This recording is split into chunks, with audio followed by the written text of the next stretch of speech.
ഗുരുവായൂർ ക്ഷേത്ര ദർശനത്തിനുള്ള സമയം. ഗുരുവായൂർ ക്ഷേത്രം ശ്രീ ആദി ശങ്കരാചാര്യരുടെ ഒരു ആചാര്യ രീതിയാണ് പിന്തുടരുന്നത്.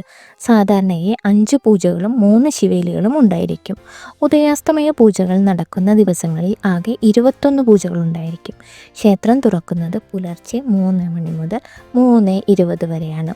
അപ്പോഴാണ് നിർമ്മാല്യ ദർശനം. 3:20 മുതൽ 3:30 വരെ തൈലാഭിഷേകം, ഭാഗചാർത്ത്, ശംഖാഭിഷേകം.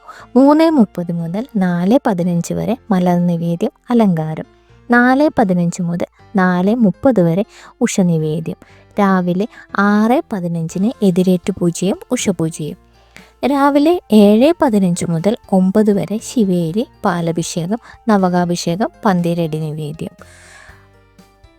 11:30 മുതൽ 12:30 വരെ ഉച്ചപൂജ. ഉച്ചയ്ക്ക് 2-നും 3:00-നും ഇടയിൽ ക്ഷേത്രം അടച്ചിടുക്കും. വൈകുന്നേരം 3:30 ക്ഷേത്രം വീണ്ടും തുറക്കും. 4:30 മുതൽ 5 വരെ ശിവേലി. 6 മുതൽ 6:45 വരെ ദീപാരാധന.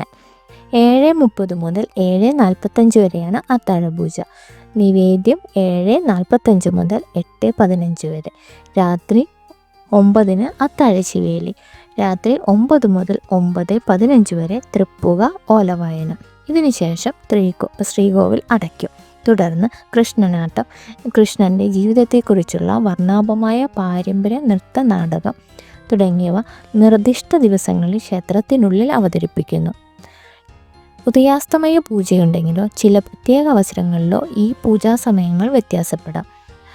മുതിർന്ന പൗരന്മാർക്ക് ഗുരുവായൂർ ദർശനത്തിനുള്ള സമയം രാവിലെ 5:30 മുതൽ 8 വരെയും വൈകുന്നേരം 4:30 മുതൽ 6 വരെയുമാണ്. ഗുരുവായൂർ ക്ഷേത്രത്തിൽ പ്രത്യേക ദർശനത്തിന് വേണ്ടി ശ്രീകോവിൽ നെയ്വിളക്ക് ദർശനം സമർപ്പിച്ച് ക്യൂ സമ്പ്രദായം കൂടാതെ ഗുരുവായൂർ ക്ഷേത്രത്തിൽ പ്രവേശിക്കാൻ ആഗ്രഹിക്കുന്നവർക്ക് പ്രത്യേക സൗകര്യം ലഭ്യമാണ്. ഒരാൾക്ക് ടിക്കറ്റിന് 1000 രൂപ. 5 പേരടങ്ങുന്ന ഗ്രൂപ്പിനുള്ള ടിക്കറ്റ് നിരക്ക് 4500 രൂപ. ഭക്തർക്ക് ആളുകളുടെ എണ്ണമനുസരിച്ച് സൗജന്യ പ്രസാദ കിറ്റ് ലഭിക്കും. ഒരാൾക്ക് ഒരു പ്രസാദ കിറ്റും 5 പേരടങ്ങുന്ന സംഘത്തിന് 3 കിറ്റുമാണ് നൽകുക. ക്ഷേത്രത്തിലെ വഴിപാട് കൗണ്ടറിൽ നിന്ന് ടിക്കറ്റ് ലഭ്യമാകും.